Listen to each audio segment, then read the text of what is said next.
berlaku tengah malam tadi membabitkan 8 mangsa dengan 5 daripadanya yang menaiki kereta maut di tempat kejadian, manakala 2 pemandu trailer dan seorang kelindan terselamat. Jadi sama-sama kita sedekahkan Al-Fatihah kepada mereka yang telah pergi kerana nahas tersebut. Kita doakan semoga ditempatkan bersama dengan para solihin, insyaAllah. Terus tetap bersama-sama kami. Kemuliaan Al-Mustafa menyusul seketika nanti. Al-Fatihah. A'udzu billahi minasyaitonir rajim.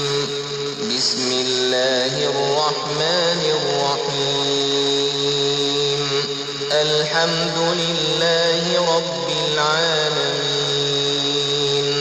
الرحمن الرحيم مالك يوم الدين إياك نعبد وإياك نستعين اهدنا الصراط المستقيم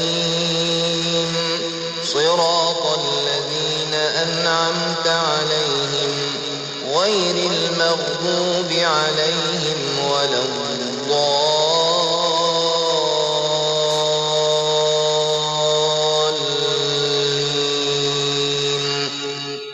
Dengar rancangan santapan jiwa untuk kehidupan?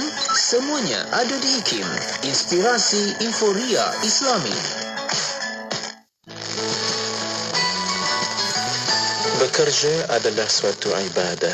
Apabila sesuatu bernilai ibadah, sudah pasti akan diganjari oleh Allah Subhanahu wa Ta'ala.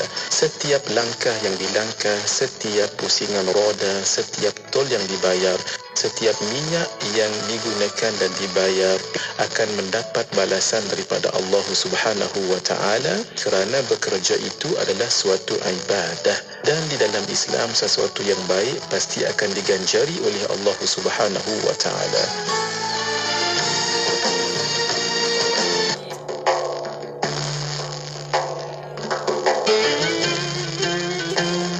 أبي سعيد الخدري وأبي هريرة رضي الله عنهما عن النبي صلى الله عليه وسلم قال: ما يصيب المؤمن من وصب ولا نصب ولا سقم ولا حزن حتى الهم يهمه إلا كفر به من سيئاته.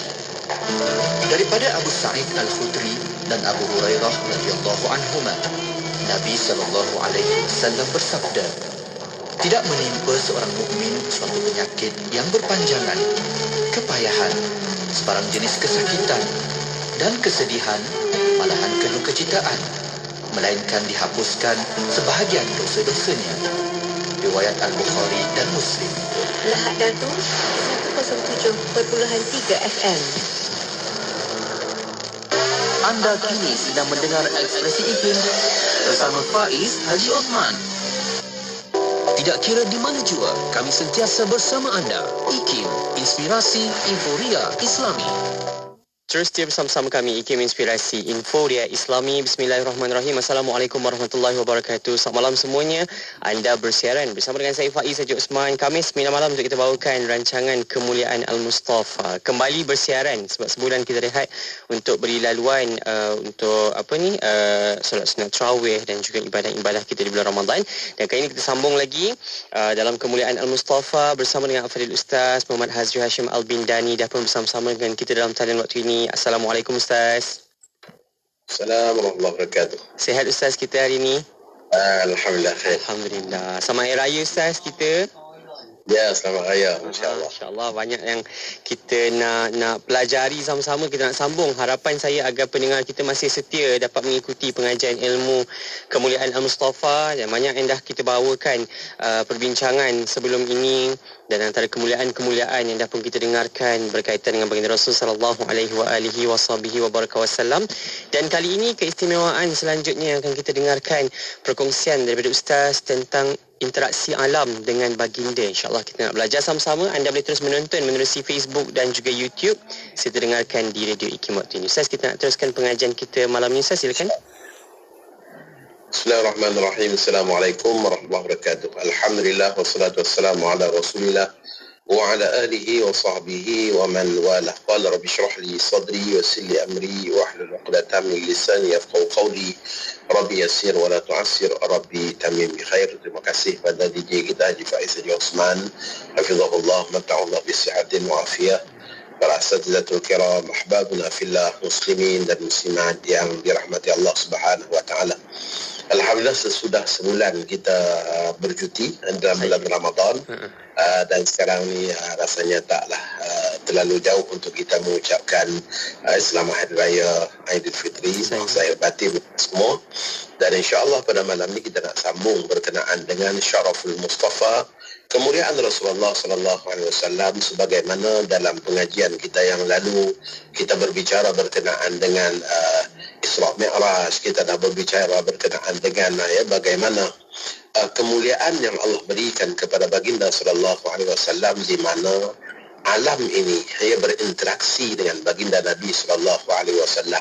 Dalam peristiwa pembukaan kota Mekah contohnya, bagaimana Rasulullah sallallahu alaihi wasallam bila Nabi kita masuk ke kota Mekah yang berlaku pada 20 Ramadan tahun ke-8 daripada hijrah Rasulullah sallallahu alaihi wasallam, walaupun baginda sallallahu alaihi wasallam telah menghantar ataupun menitipkan wakil untuk memaklumkan siapa yang berada di dalam rumah Hakim bin Hizam dia selamat, siapa yang berada di dalam rumah Abu Sufyan dia selamat, siapa yang berada dalam rumahnya sendiri juga selamat, dan siapa yang berada dalam karangan masjid juga selamat. Orang ramai lebih rasa selamat bila berada di masjid, masya-Allah.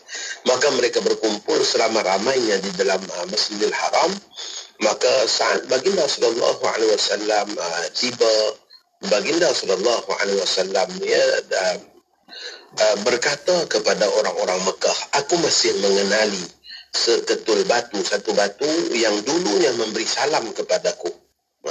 Ini contoh interaksi bagaimana seketul batu berinteraksi dengan Rasulullah sallallahu alaihi wasallam, di mana batu tersebut dia mengucapkan salam kepada Rasulullah SAW qabla an ub'as, sebelum aku diutuskan lagi, kata Nabi. Begitulah Allah Subhanahu wa taala muliakan Rasulullah sallallahu alaihi wasallam sehinggalah ditundukkan alam ini untuk Rasulullah sallallahu alaihi wasallam, dipermudahkan kepada baginda, hatta dengan kita katakan batu mana ada mulut Faiz, tiba-tiba boleh bersuara. Sebab apa? Sebab Allah yang menjadikan dia bersuara. Begitulah maksudnya batu menyampaikan salam kepada Rasulullah sallallahu alaihi wasallam. Jadi banyak lagi yang berlaku. Antaranya ialah bagaimana batu-batu kecil yang berada di tangan Rasulullah sallallahu alaihi wasallam dia bertasbih, memuji Allah Subhanahu wa taala. Ini juga merupakan mukjizat yang Allah Subhanahu wa taala nak tunjukkan kepada kita tentang kemuliaan Rasulullah sallallahu alaihi wasallam. Bila kita bicara berkenaan dengan mukjizat, maka mukjizat ialah bukti nyata tentang kenabian. Maka dengan sebab itulah dalam setengah-setengah kitab para ulama mengarang dengan judul Dalailun Nubuwah, tanda-tanda kenabian. Kerana mukjizat itu sendiri merupakan tanda kenabian. Dan dalam setengah-setengah kitab pula para ulama mengarang dengan tajuk mukjizat Rasulullah SAW. Jadi diriwayatkan oleh Imam At-Tabarani sebuah hadis daripada Abi Zar Al-Ghifari radhiyallahu taala anhu. Beliau berkata, inni la syahidun inda Nabi sallallahu alaihi wasallam fi halqatin wa fi yadihi hasan. Fasabbahna fi yadihi wa fina Abu Bakr wa Umar wa Uthman wa Ali. Fasami'a tasbihahunna man fil halqati. Masya Allah. Maksudnya sesungguhnya aku menyaksikan Rasulullah sallallahu alaihi wasallam yang berada bersama dengan satu halaqah. Satu kumpulan yang duduk-duduk. Bermaksud kita duduk dalam bentuk halaqah ni juga merupakan salah satu daripada cara duduk Rasulullah SAW saat Nabi kita berkumpul dengan para sahabat. Maka di tangan baginda sallallahu alaihi wasallam ada batu kerikil. Lalu batu kerikil itu bertasbih di telapak tangan baginda sallallahu alaihi wasallam. Tiba-tiba berbunyi tasbih subhanallah subhanallah di tapak tangan baginda sallallahu alaihi wasallam. Kata Abu Zar, bersama-sama kami pada ketika itu ialah Abu Bakar, Omar, Osman dan Ali. Semoga Allah merahmati mereka semua radhiyallahu taala anhum. Maka orang-orang yang berada bersama Rasulullah sallallahu alaihi wasallam di halaqah tersebut mendengar tasbih batu-batu tersebut. Begitulah kita lihat bagaimana alam ini berinteraksi dengan Rasulullah sallallahu alaihi wasallam. Begitu juga masya-Allah kalau kita baca dalam kisah keislaman Sayyidina Abdullah bin Mas'ud radhiyallahu taala anhu. Abdullah bin Mas'ud radhiyallahu taala anhu merupakan seorang pengembala kambing. Suatu hari ketika mana Abdullah ini sedang mengembala kambing jauh daripada kota Mekah, dan beliau ini disebabkan kehidupannya, kita katakan tekanan hidup yang ada pada ketika itu, mencari nafkah dengan mengembala kambing, maka dia ni orang yang tak peduli sangat dengan keadaan di kota Mekah, kerana pagi petang dia waktu dia hanyalah dengan kambing-kambingnya. Walaupun dia pernah dengar cerita tentang Nabi sallallahu alaihi wasallam, agama yang Nabi kita bawa, Abdullah ni tak pernah jumpa dengan Nabi kita. Tak pernah jumpa dengan Nabi. Disebabkan kesibukannya, kalau mungkin kita kata zaman sekarang ni maksudnya paskat pagi, paskat petang pun dengan kambing aja. Jadi dia tak sempatlah nak bergaul dengan orang lain. Maka Abdullah ketika mana dia dalam hal keadaan sedang mengembala kambing jauh daripada Mekah itu, tiba-tiba datang dua orang. Yang mana Masya Allah tampak pada wajah kedua-dua orang itu keletihan dan dahaga dan sebagainya. Maka kedua-duanya menghampiri Abdullah, lalu mereka katakan, perahlah susu kambingmu untuk kami. Kami akan bayar. Sanggup untuk bayar. Maka kata Abdullah, innama ana mu'taman. Sesungguhnya aku adalah orang yang diamanahkan. Maksudnya tak bolehlah aku nak perah susu kambing ni, sebab apa? Susu kambing ni bukan aku punya. Masya Allah. Ini kita lihat bagaimana akhlak dan kejujuran Abdullah bin Mas'ud sebelum beliau masuk Islam lagi. Dia seorang yang sangat jujur. Kata dia, aku hanya diupah untuk menjaga kambing-kambing ni, dan susu kambing bukan aku punya. Aku tak boleh jual. Suatu yang sangat aneh bagi Abdullah, sikap orang Arab kalau meminta sesuatu bila tak diberi marah. Biasanya mereka marah, Arab jahiliah ni, zaman dahulu. Tetapi kedua-duanya nampak ceria bila Abdullah memberi jawapan yang sedemikian. Mereka senang sungguh dengan jawapan yang diberikan oleh Abdullah itu. Sesungguhnya aku seorang yang diamanahkan dan tak boleh aku berikan susu kambing kepada kalian. Maka pada ketika itu salah seorang daripada mereka berdua berkata, kalaulah kambing itu dah ada susu, itu memang tuan dia punya. Sekarang ni berikan kepada aku kambing yang belum ada susu. Kalau aku boleh memerahnya, maka kambing itu, susu itu adalah kepunyaan kami. Maksudnya hak kami untuk kami minum.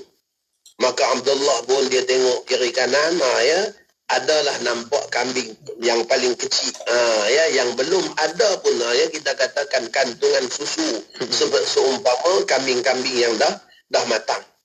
Maka kata Abdullah, kalau nak perah yang tak ada susu lagi, ambil yang ni. Ditunjuk kambing yang paling kecil. Lalu orang itu pun ambil kambing tadi, salah seorangnya menangkap kambing itu, dibawa, lalu dibaca bismillah, diusap di belakang kambing, tiba-tiba ada kantungan susunya muncul, lalu diperah susunya. Masya Allah. Abdullah pun tengok terkejut. Tengok terkejut ni macam mana tiba-tiba kambing yang tak ada susu tiba-tiba ada susu. Banyak pula susunya tu. Sampai itulah pengenalan awal Abdullah bin Mas'ud dengan Rasulullah sallallahu alaihi wasallam. Rupa-rupanya orang yang minta nak perah susu tu ialah Nabi SAW, dan seorang lagi itu ialah Sayyidina Abu Bakar As-Siddiq radhiyallahu ta'ala anhu.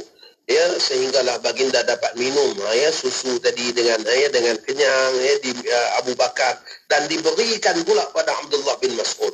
Maka Abdullah mengatakan, aku minum susu itu dalam hal keadaan hatiku masih lagi berbolak-balik.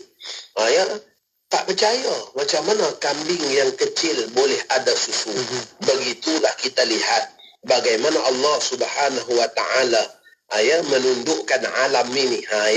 Hatta dengan kambing yang tak ada susu pun Allah bagi jadi ada susu untuk Rasulullah sallallahu alaihi wasallam. Jadi itulah awal-awal pengenalan Abdullah bin Mas'ud yang menyebabkan beliau akhirnya beriman kepada Rasulullah sallallahu alaihi wasallam. Ahbabuna fillah. Begitulah juga kalau kita baca dalam kisah hijrah Rasulullah sallallahu alaihi wasallam, macam mana Rasulullah sallallahu alaihi wasallam dan Abu Bakar As-Siddiq serta peneman mereka singgah di perkemahan Ummu Ma'bad.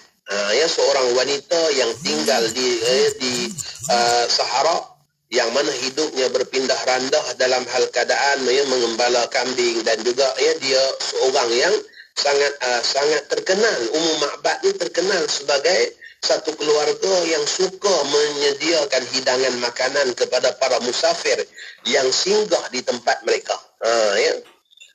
Maka disebabkan baginda sallallahu alaihi wasallam pada ketika mana Nabi kita bermusafir, musafir Nabi kita hijrah, Nabi kita ke kota Madinah ni bukan macam kita ni.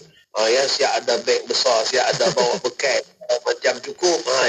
Baginda sallallahu alaihi wasallam masya-Allah bekal yang amat sedikit. Sehinggalah Abu Bakar bawa duit aja. Bawa kita katakan dinar untuk dijadikan belanja kalaulah boleh beli sesuatu di jalanan. Maka apabila singgah di perkampungan ataupun kita katakan perkemahan Ummu Ma'bad, baginda sallallahu alaihi wasallam disambut oleh Ummu Ma'bad ni dengan ramah. Walaupun Ummu Ma'bad ni tak kenal Rasulullah SAW dan juga orang yang bersamanya. Cuma dia mengatakan bahawa tahun ni kami menghadapi kemarau dan suasana buntu disebabkan makanan yang tak banyak. Kalaulah aku ada kurma aku beri pada kalian, kalau ada daging nak beri pada kalian. Tetapi Ummu Ma'bad kata tak ada apa.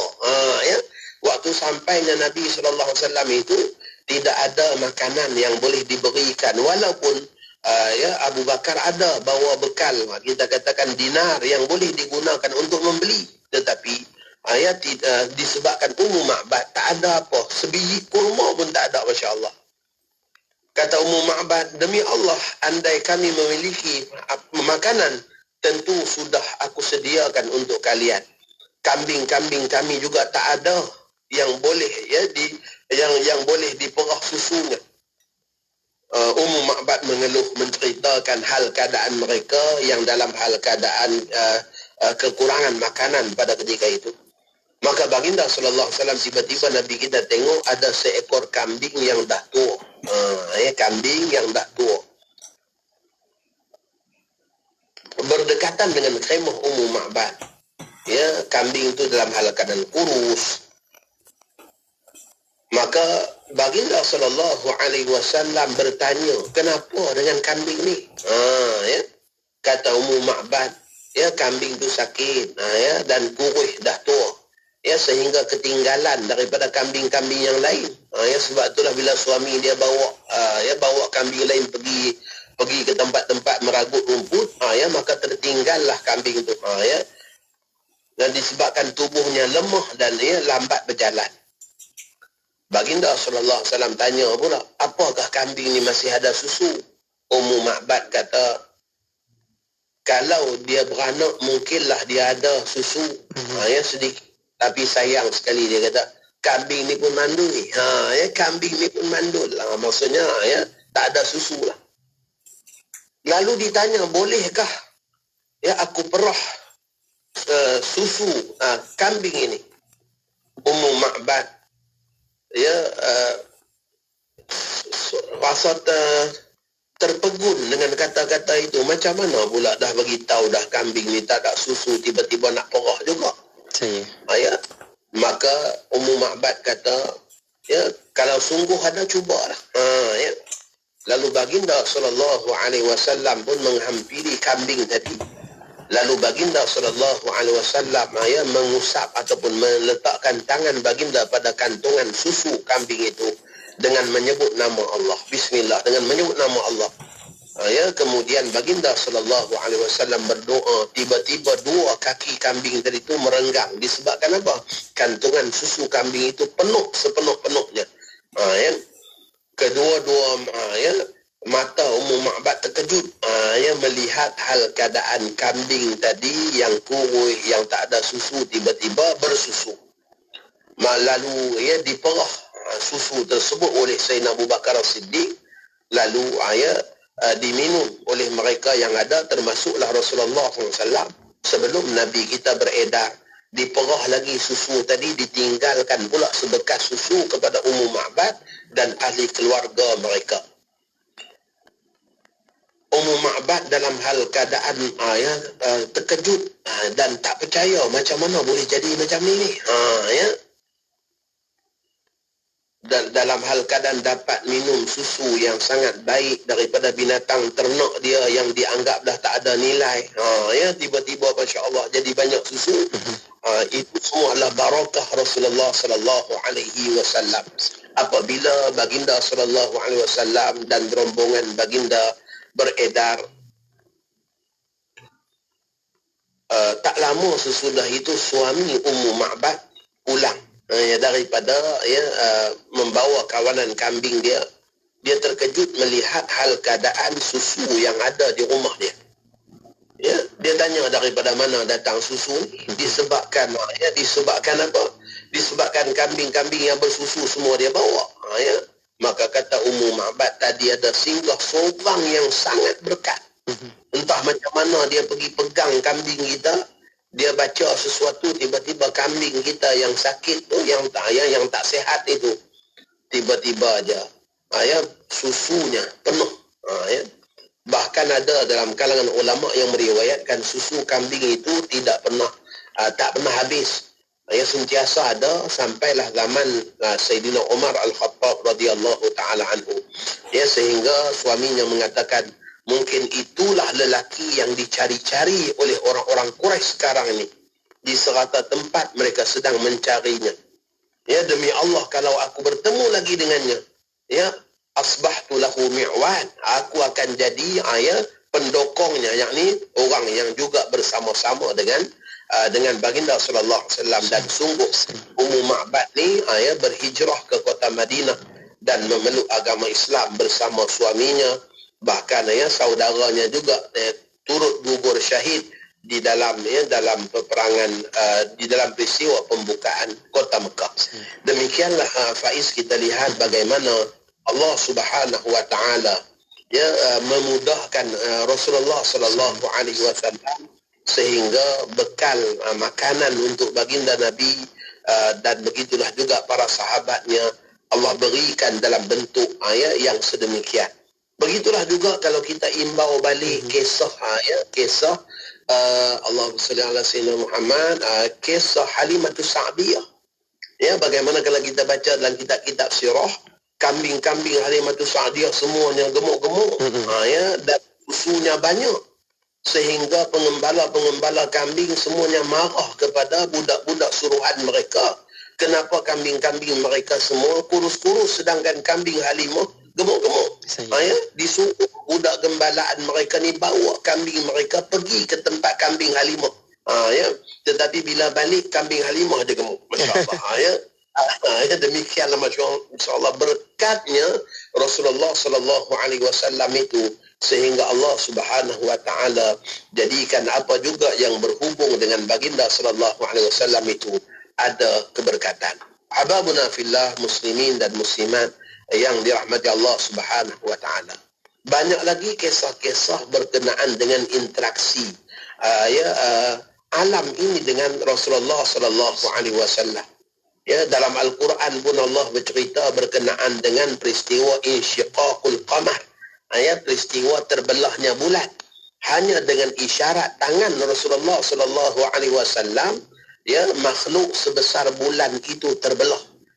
Kerana apa? Kerana mukjizat yang Allah berikan kepada baginda, dan Allah tundukkan alam ini kepada baginda sallallahu alaihi wasallam.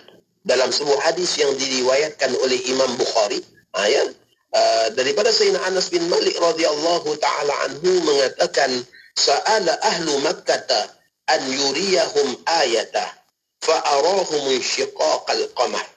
Ya. Pernah Rasulullah sallallahu alaihi wasallam ni dicabar oleh orang-orang Arab. Ya, oleh orang-orang Mekah. Mereka cabar baginda sallallahu alaihi wasallam, tunjukkan bukti kalau sungguh kamu ni nabi. Ya, tunjukkan bukti. Maka Nabi kita sallallahu alaihi wasallam menunjukkan satu bukti yang sangat dahsyat, ya, yang sangat hebat, iaitu dengan terbelahnya bulan, ya, dengan isyarat Rasulullah sallallahu alaihi wasallam. Bahkan terbelahnya bulan itu bukan hanya sekadar ya dilihat oleh penduduk Mekah, bahkan oleh para pengembara, orang-orang yang bermusafir yang berada di luar kawasan Mekah juga dapat, ya, melihatnya. Abdullah bin Mas'ud radhiyallahu taala anhu berkata, bulan telah terbelah di Mekah menjadi dua bahagian. Maka orang-orang kafir Quraisy berkata, ini adalah sihir yang telah dilakukan, ya, oleh putra Abi Kabsyah. Putra Abi Kabsyah ni gelaran Nabi sallallahu alaihi wasallam. Abu Kabsyah itu merupakan suami kepada Halimatus Sa'diyah. Ya, maka disebabkan Nabi kita ni disusukan oleh Halimatus Sa'diyah, maka baginda juga dinisbahkan menjadi anak Abu Kabsyah. Ya, anak kepada Abu Kabsyah. Maka sengaja orang-orang Quraisy ni sebut sedemikian sebab cara mereka nak menghina Nabi kita. Sedangkan Nabi kita daripada keturunan yang sangat mulia. Nabi kita daripada golongan bangsawan. Ya, tetapi orang Quraisy ni sengaja nak memperlekehkan baginda, maka mereka katakan, ya, ini merupakan sihir, ya, anak lelaki Abu Kabsyah. Maka kata mereka, kita tunggu sampailah orang-orang yang bermusafir kembali ke kota Mekah, nanti kita tanya mereka apakah mereka juga melihat bulan yang terbelah. Kita ambil maklum, Faiz, sihir ke magic ke apa ke, dia hanya boleh mempengaruhi orang yang ada di depannya saja. Ya, tak bolehlah sampai seisi dunia ni akan, ya, kita katakan tersihir, ya, dengannya. Maka dengan sebab itulah orang-orang Quraisy ni kata, tak apa, ni mungkin sihir Muhammad jadi, kita tunggu tengok. Ya, orang-orang musafir balik nanti. Ya, kalau dah orang musafir kata tak ada pun berlaku bulan terbelah, sungguhlah Muhammad hanya mengamalkan sihir yang boleh menyihir orang di depan dia aja. Sebab tukang sihir dia tak boleh nak sihir orang yang berada jauh daripada dia. Ya. Maka kata mereka, tunggulah para musafir. Bila mereka melihat apa yang kalian lihat, maka sungguhlah Muhammad seorang yang jujur. Bila mereka tidak melihat, maka ini tanda sihir yang telah dilakukan oleh Muhammad terhadap kalian. Kata Abdullah bin Mas'ud. Hadis ni ada di dalam riwayat Imam Al-Baihaqi. Kata Abdullah bin Mas'ud, tidak lama kemudian pulanglah kumpulan musafir yang datang daripada berbagai penjuru, maksudnya daripada segenap pelosok tempat. Ya, yang daripada Syam, yang daripada Yaman, yang daripada mana lagi. Maka mereka pun bertanya kepada orang-orang musafir sekalian, ada tak kalian nampak bulan terbelah? Ya? Pernah tak satu malam tengok tiba-tiba bulan terbelah dua? Maka semua orang menjawab dengan jawapan yang sama, ya, sungguh kami melihat bulan terbelah. Masya Allah. Ya, jadi benarlah Rasulullah sallallahu alaihi wasallam itu, ya, dan apatah lagi apa yang berlaku itu disebutkan dalam Al-Quran, ya, tentang insyiqaqul qamar. Walaupun mungkin kisah itu hanya sekadar diceritakan oleh kaum muslimin dan, ya, disokong pula dengan bukti kukuh daripada Al-Quran, namun mungkin ada orang yang tak mempercayainya. Ya, orang yang tak mempercayainya. Maka para alim ulama dah pun menjawab, ya, tohmahan-tohmahan orang yang tak percaya ni.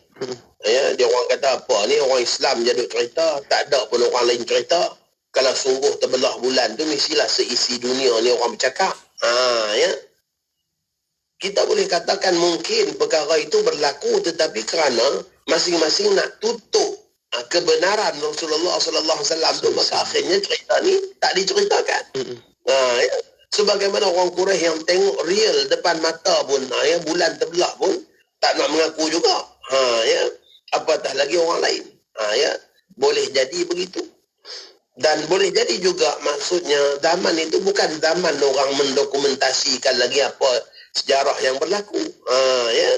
Maka boleh jadi juga dengan sebab itulah kisah terbelah bulan ni hanya dikisahkan oleh umat Islam. Ya, tak disebut oleh ya, baik Yahudi, baik Nasrani, tak sebut kisah ni. Ya, mungkin kerana mereka sendiri tidak mahu menerima hakikat kebenaran ya Nabi Muhammad sallallahu alaihi wasallam. Hatta dengan nama Nabi kita dalam kitab mereka pun mereka tutup. Ya, nama Nabi kita ya dalam kitab mereka pun mereka tak ceritakan. Ya, sedangkan Allah gambarkan dalam Al-Quran mereka lebih kenal kepada Rasulullah SAW lebih daripada mereka mengenal kepada anak-anak mereka sendiri. Itu juga salah satu tanda kita lihat bagaimana Allah Subhanahu Wa Taala ya jadikan alam ini berinteraksi dengan Rasulullah sallallahu alaihi wasallam, semuanya dengan kehendak Allah. Ya, tetapi ia merupakan satu kemuliaan yang Allah berikan kepada Rasulullah sallallahu alaihi wasallam. Kalau macam kita ni pergi tunjuk tangan kat bulan, tak ada apa lah. Tak terbelah lah sampai kiamat pun. Ya, tapi Rasulullah SAW tidak sedemikian. Kerana itulah perbezaan mukjizat yang Allah berikan ya kepada baginda sallallahu alaihi wasallam. Baik, kita nak cerita pula Faiz, mungkin selama ni kita duk tengok dalam cerita fiksyen aja, pokok berjalan. Ya. Pokok boleh berjalan pula, kita duk tengok dalam cerita-cerita fiksyen aja. Dia boleh keluar akak, dia hidup berjalan pula. Ya. Maka dalam riwayat para alim ulama kita juga, ya, contohnya Imam Al-Baihaqi ada meriwayatkan sebuah hadis ya daripada Sayyidina Jabir bin Abdullah radhiyallahu taala anhu ya di dalam kitabnya Dalailun Nubuwah. Kitab Dalailun Nubuwah bagi Imam Al-Baihaqi ini salah satu daripada kitab yang menghimpunkan sekian banyak bukti-bukti kebenaran kenabian Rasulullah sallallahu alaihi wasallam. Ya, panjang matan hadisnya tu saya baca ya, saya terjemah langsung aja supaya kita dapat meringkaskan masa. Ya, terima kasih kepada kawan-kawan yang rajin buat catatan. Ya, terima kasih yang berbagi salam dan sebagainya ya, yang menyapa kita. Baik, daripada Jabir bin Abdullah radhiyallahu taala anhu berkata, kami keluar bersama Rasulullah sallallahu alaihi wasallam dalam satu perjalanan jihad. Perjalanan panjang, ya, perjalanan yang jauh. Rasulullah sallallahu alaihi wasallam pada ketika itu hendak buang air. Maksudnya Nabi kita nak qada hajat. Ya, Nabi kita nak qada hajat. Baginda sallallahu alaihi wasallam pun menjauh, maksudnya Nabi kita pergi ke tempat yang jauh supaya tidak kelihatan daripada pandangan orang. Ya. Maka buang air ini sunat jauh supaya apa? Supaya dapat jaga maruah kita. Ya. Yang pertama daripada bau-bau yang tidak enak pada orang lain. Yang keduanya mungkin juga kadang-kadang rasa segan dan malu kalau kita duduk dalam bilik air tiba-tiba bunyi meletup-letup. Segan dan malu. Kadang maka dengan sebab itulah tempat-tempat kita katakan membuang ni dia nak suasana sunyi dan jauh daripada orang lain. Itu di antara sebab musabahnya. Maka baginda SAW apatah lagi Nabi kita seorang yang sangat jaga maruah. Nabi kita pula seorang yang sangat pemalu, masya-Allah. Maka baginda sallallahu alaihi wasallam bergerak jauh daripada orang lain sehinggalah tidak dapat dilihat oleh sesiapa pun. Kemudian kami sampai di suatu tempat di tanahnya yang luas yang tak mempunyai bukit ataupun pohon. Nak berlindung di balik bukit pun tak ada tempat tinggi. Nak berlindung di balik pokok pun pokok tak ada. Maka baginda sallallahu alaihi wasallam berkata kepadaku, wahai Jabir, ambillah bekas air dan ikutlah aku. Lalu aku pun memenuhi bekas air tadi. Dia pun isi air, bawalah air untuk Nabi kita guna untuk qada hajat barangkali. Kemudian kami pun berangkat, bergerak hinggalah tidak dilihat oleh orang lain. Ternyata pada ketika itu ditemui dua pohon pokok yang agak berjarak beberapa hasta. Dua pokok ni duduk jauh-jauh.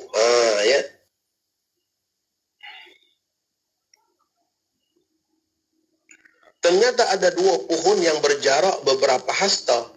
Maka Rasulullah sallallahu alaihi wasallam berkata kepadaku, kata Jabir, Nabi kita berkata kepada Jabir, wahai Jabir, pergilah dan katakan pada pohon itu, Rasulullah sallallahu alaihi wasallam berkata kepadamu, bertemulah kamu dengan kawanmu itu sehingga aku boleh berlindung di balik kalian. Nabi kita nak qada hajat tu, Nabi kita nak berlindung, tak ada tempat untuk berlindung, maka disuruh Saidina Jabir bin Abdullah ni pergi bagi tahu pada pokok yang berada jauh tu, supaya datang kamu, kepada kawan kamu mendekat, supaya Nabi dapat berlindung di balik mereka. Apabila dua pokok rapat, jadilah benteng pelindungan untuk Rasulullah sallallahu alaihi wasallam. Maka kata Jabir bin Abdullah, tiba-tiba pohon itu bergerak, sampailah mendekat dan bertemu dengan pohon yang satu lagi. Inilah riwayat Imam Al-Baihaqi berkenaan dengan bagaimana ketaatan pohon kayu kepada Rasulullah sallallahu alaihi wasallam. Jadi kita kena ambil intipati dan pelajaran daripada alam ni. Kita bukan hanya sekadar kita katakan cerita kosong. Gambaran hadis ni menunjukkan kemuliaan Rasulullah sallallahu alaihi wasallam, di mana Allah tundukkan makhluk ini sehinggalah makhluk itu mendengar perintah baginda sallallahu alaihi wasallam. Sampai apabila dipanggil maka bergerak dia. Walaupun pohon kayu ni kalau kita tengok, kalau bergerak pun setakat kita katakan tiupan angin macam tu aja. Ini boleh bergerak mendekat pula dengan yang satu lagi. Kemudian di sini juga kita kena letak satu perasaan. Kalau kita manusia yang berakal ni tapi tak taat pada Nabi, patut rasa malu sangatlah.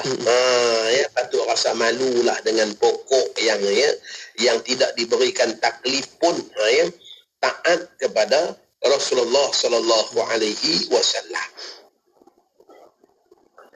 Baik. Dalam riwayat yang lain juga ada disebutkan, begitulah juga Imam Izzuddin menyebutkan dalam kitabnya Bidayatul Usul fi Tafdilir Rasul berkenaan dengan bagaimana pohon tamar yang berinteraksi dengan Rasulullah sallallahu alaihi wasallam, iaitu rintihan pohon tamar yang apabila baginda sallallahu alaihi wasallam meninggalkan batang tamar tadi, disebabkan Nabi kita sudah mempunyai mimbar. Sebelum baginda sallallahu alaihi wasallam ada mimbar, baginda sallallahu alaihi wasallam selalu bersandar ataupun berpaut pada satu tunggul batang kurma yang ada di dalam Masjid Nabawi. Kemudian bila sahabat-sahabat dalam kalangan orang Ansar, mereka dapati orang ramai, kemudian orang yang berada jauh di belakang mungkin tak nampak baginda sallallahu alaihi wasallam, maka mereka cadangkan untuk mereka membina sebuah mimbar bagi baginda sallallahu alaihi wasallam. Nabi kita setuju. Maka bila mimbar tadi dibina, baginda sallallahu alaihi wasallam berkhutbah di mimbar tersebut. Hari pertama Nabi kita berkhutbah tu, tiba-tiba kedengaran bunyi haninil jizi', bunyi rintihan, tangisan, rindu, dendam, batang kurma yang ditinggalkan oleh Rasulullah sallallahu alaihi wasallam. Demikianlah bagaimana ditunjukkan kepada kita alam ini mencintai Rasulullah sallallahu alaihi wasallam. Nabi kita datang ni, Nabi kita bawa rahmat, 1001 rahmat, dan baginda lah kita katakan simbol kasih sayang yang sangat hebat. Sehingga kan Masya Allah, kasih sayang baginda itu bukan hanya sekadar kita katakan dirasai oleh manusia dan juga jin, tetapi kasih sayang yang dibawa oleh baginda sampaikan batu, kayu, dan haiwan juga, Masya Allah, berinteraksi untuk mendapat kasih sayang Rasulullah sallallahu alaihi wasallam tersebut. Maka pohon itu menangis, sehinggalah disebutkan fasami'na lidzalikal jiz sautan ka sautil ishar hatta jaa an-nabiy sallallahu alaihi wasallam fa wada'a yadahu 'alaiha fasakata. Kata para sahabat, kami mendengar suara daripada batang kayu tersebut bagaikan suara unta yang hampir beranak. Lalu Nabi SAW, Nabi kita pun turun daripada mimbar, Nabi kita mendekati batang kurma itu. Kemudian meletakkan tangan baginda SAW pada batang kayu tersebut. Sehingga akhirnya batang kayu itu terdiam. Begitulah Masya Allah gambaran-gambaran interaksi yang ada terhadap yang kita katakan Rasulullah sallallahu alaihi wasallam.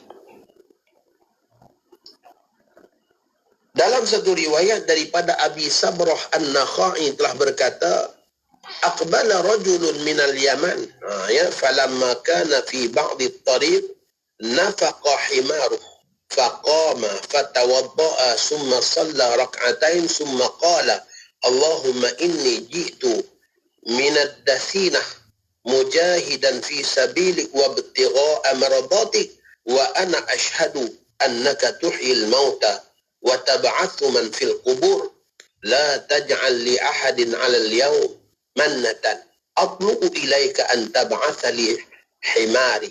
Ini satu gambaran pula kepada kita bagaimana Allah memuliakan umat Nabi Muhammad sallallahu alaihi wasallam ini dengan satu kemuliaan. Kalaulah dengan baginda sallallahu alaihi wasallam itu dimuliakan sampai ke peringkat alam berinteraksi dengan baginda, dan Allah menjadikannya batang kurma yang dah mati pun boleh tiba-tiba boleh menangis, maka bagaimana pula mukjizat yang Allah berikan kepada nabi-nabi yang terdahulu boleh menghidupkan orang mati. Nabi yang terdahulu boleh menghidupkan orang yang mati. Contohnya seperti Nabi Isa alaihi salam. Apabila Nabi Isa alaihi salam berdoa, Allah hidupkan orang yang dah mati. Begitu juga kita duk baca dalam surah Yasin tu. Dalam surah Yasin cerita tentang penduduk Antakhiyah, macam mana 3 orang Nabi yang diutuskan kepada satu penduduk kampung yang akhirnya Masya Allah mereka ni berdakwah, tetapi dakwah mereka ditentang. Untuk membuktikan benarnya dakwah mereka itu berlaku mukjizat, di mana seorang yang mati dengan berkat doa 3 orang Nabi ini tiba-tiba boleh hidup semula. Boleh hidup semula. Maka itu mukjizat Nabi yang terdahulu, menghidupkan orang yang mati. Ulama mengatakan bahawa mukjizat Nabi Muhammad lebih dahsyat lagi. Kenapa? Bukan menghidupkan orang yang mati pada hidup tubuh, tetapi menghidupkan hati-hati yang mati.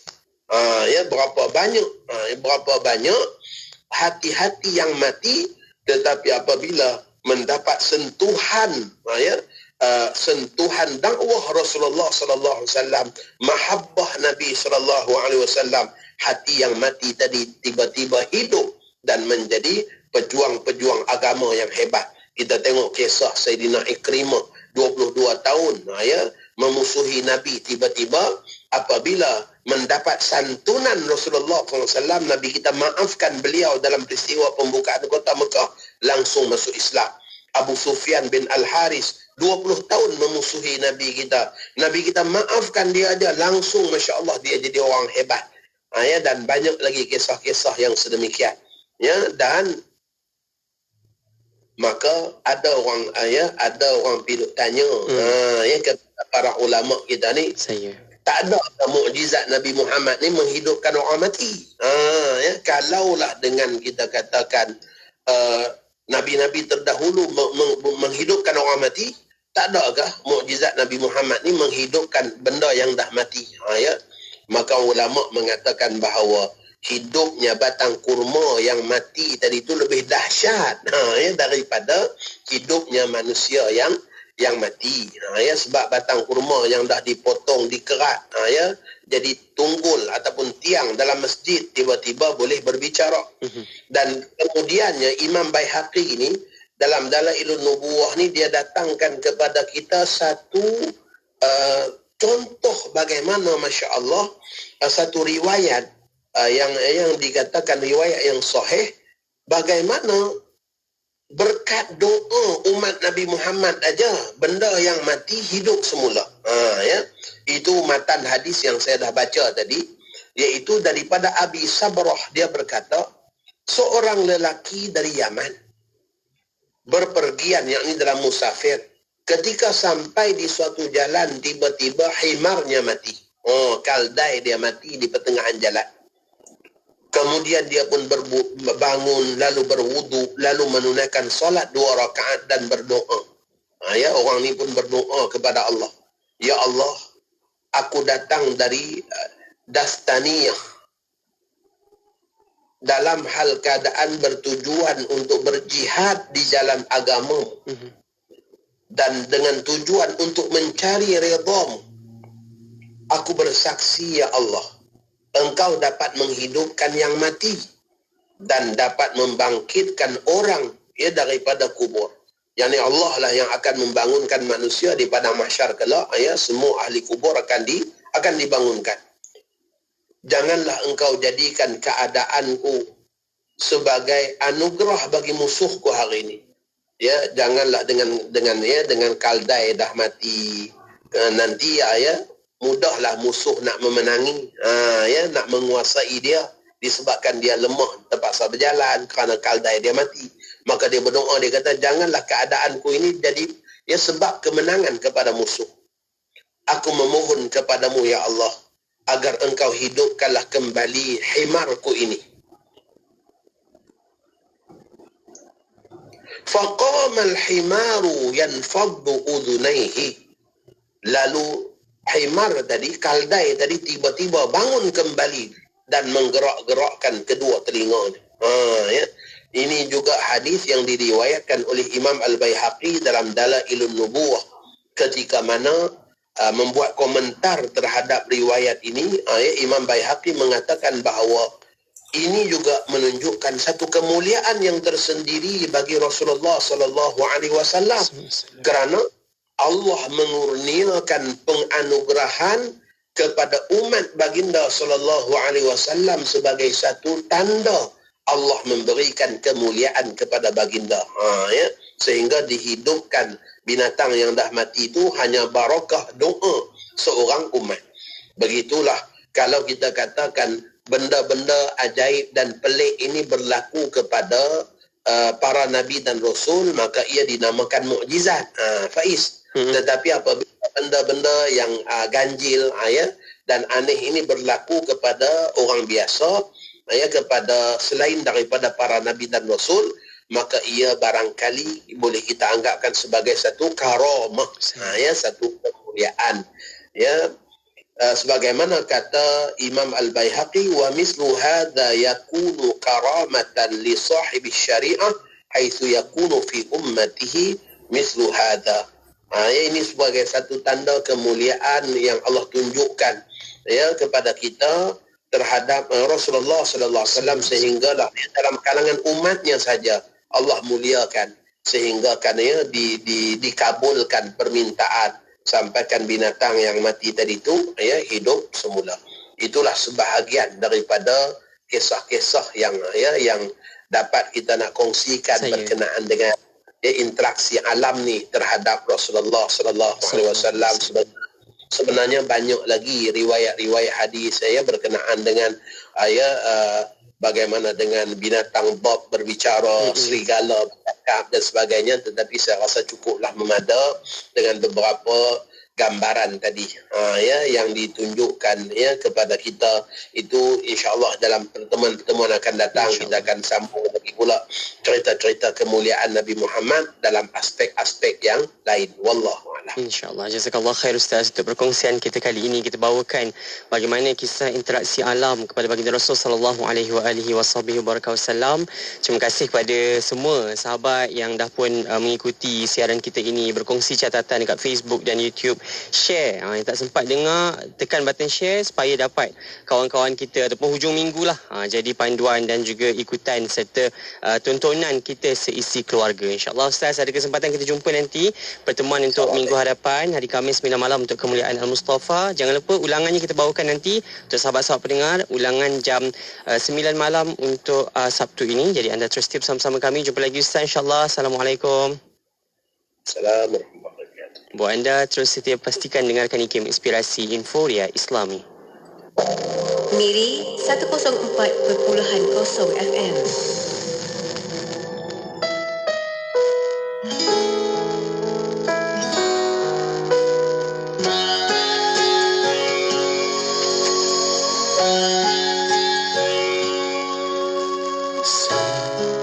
Sedang itu bak ratapan si kecil yang rindu belayan dan perhatian, yang mendambakan kasih dan sayang dari seorang insan yang penyayang.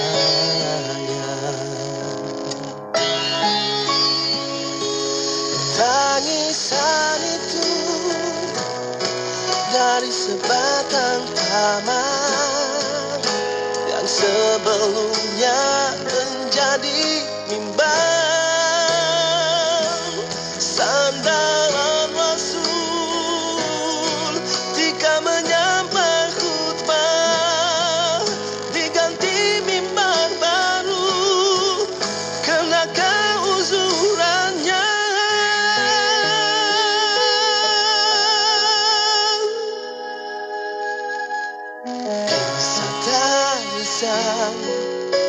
Sebatang taman menyentuh hati, mengucap perasaan. Benarkah aku cinta? Benarkah aku rindu? Sedangkan tak pernah gugur air mataku menenangkanmu.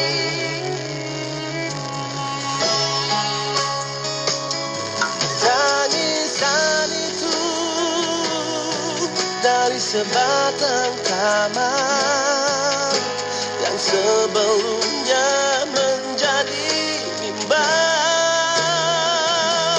sandaran Rasul jika menyampai khutbah, diganti mimbar baru kena keuzurannya.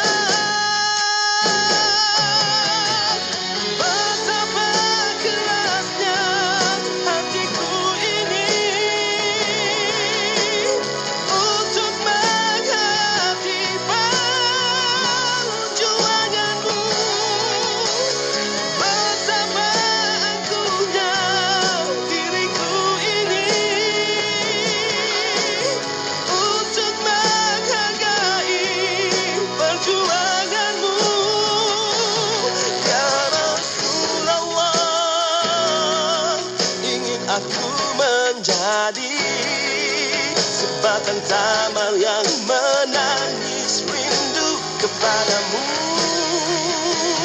ya Rasulullah. Biarlah aku hanya sebatang taman, namun dapat bersamamu di dalam surga. Tangisan itu dari sebatang taman yang sebelumnya menjadi mimbar, sandaran Rasul jika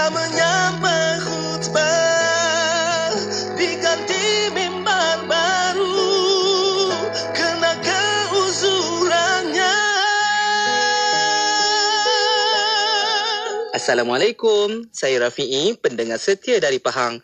Radio IKIM memang menjadi pilihan saya sewaktu memandu dan bekerja. Tanpa Radio IKIM, rasa tak lengkap hidup ini. Untuk itu, anda juga kena teruskan mendengar Radio IKIM, Inspirasi Inforia Islami. Ibu, adik rasa kurang sihat lah. Nah, makan vitamin C Jardin Kids. Kenapa ibu suka bagi adik makan vitamin ni? Sebab rasa dia yang sedap dengan buah strawberry sebenar. Kaya dengan vitamin C, rendah gula dan menggunakan gula tebu organik. Tanpa pewarna dan perisa tiruan. Semestinya halal. Natural Gummy Vitamin C dari Jardin Kids. Makanan tambahan terbaik untuk meningkatkan imuniti anak anda. Dapatkan di farmasi terpilih. Layari www.herbitas.com HERBITUS. WhatsApp 0377347155. Alah, mana nak simpan barang kemas ni? Nak buat modal berniaga. Simpan je kat pajak gadai I di Bank Muamalat. Selamat. Kadar keuntungan tetap 0.94% bulan. Margin pembiayaan sehingga 80%. Had pembiayaan tinggi, lebih tunai. Sekarang berkonsepkan tawaru? Lebih murah, Kak. Bayaran ansuran setiap 6 bulan dan kadar keuntungan dikira berdasarkan jumlah pembiayaan. Bukan lagi atas nilai cagaran emas macam sebelum ni. Wow, lagi menarik. Tunai mudah, kadar rendah, patuh syariah. Info lanjut di muamalat.com.my atau hubungi 03-2600-5500. Tertakluk terma.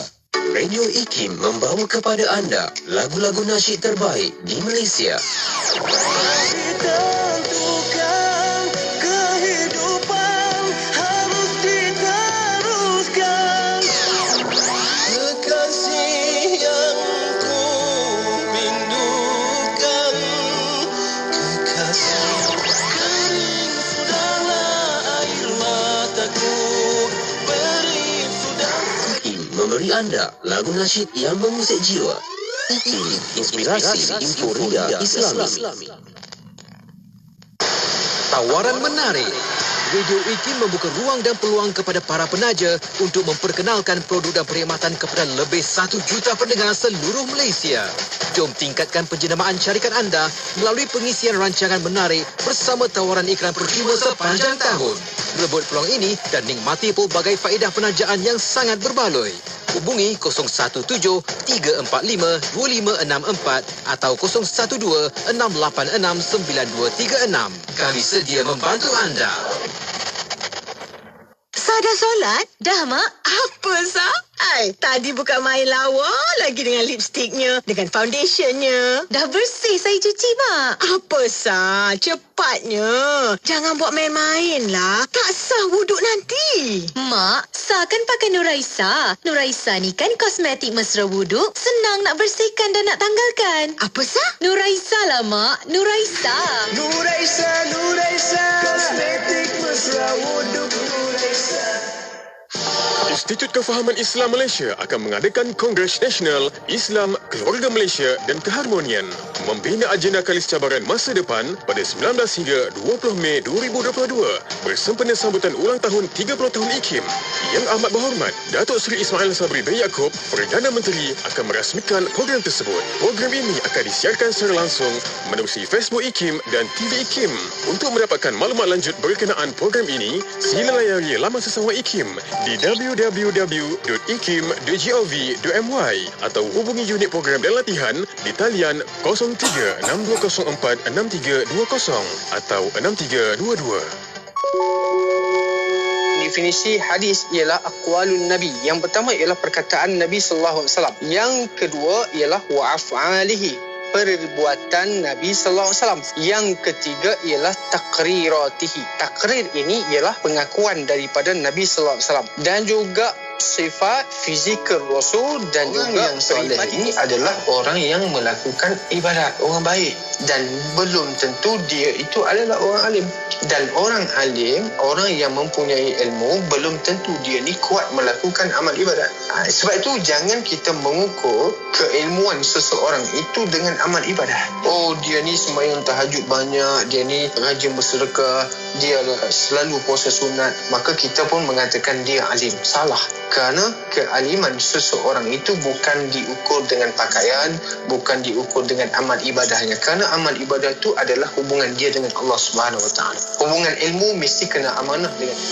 Dah faham hadis, baru dapat kita hayati dan praktikkannya. Ikuti segmen Mutiara Hadis setiap Jumaat jam 3.10 petang bersama Ustaz Bukhari Abdul Rahman. Mutiara Hadis memperkemas ibadah harian.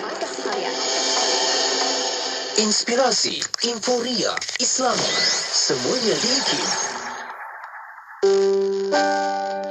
Kita terus berdoa kerana doa itulah takarrub seorang hamba kepada Allah. Ya, sebab kalau kita tengok doa, ya, sebab doa ni maknanya minta pada siapa? Minta pada Allah. Dan kita minta Allah perkenankan apa yang kita minta, itulah takarrub kita pada Allah. Ya, seorang hamba bila dia tidak berdoa dan dia tak nak minta pada Allah, itulah jauhnya dia dengan Allah Subhanahu Wa Taala. Allah berbeza dengan kita. Kita rimas kalau orang mula minta derma, minta tolong. Allah sekali dua tak apa, tapi banyak kali mula rasa rimas.